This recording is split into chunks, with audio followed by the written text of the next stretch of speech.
Quý khách hàng đang cần tìm một dòng xe tải mạnh mẽ, bền bỉ, tiết kiệm nhiên liệu nhưng mức đầu tư ban đầu phải thật hợp lý. Hãy đến ngay với Photon Trung Việt. Tại đây chúng tôi có đầy đủ xe sẵn giao ngay với đa dạng tải trọng để khách hàng lựa chọn.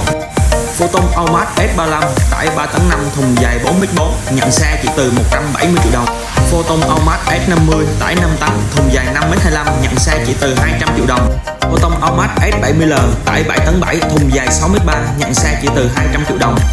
Kính mời quý khách hàng đến ngay showroom Photon Trung Việt, địa chỉ 451 Trường Sơn, phường Cẩm Lệ, thành phố Đà Nẵng để xem xe và trải nghiệm thực tế ngay hôm nay.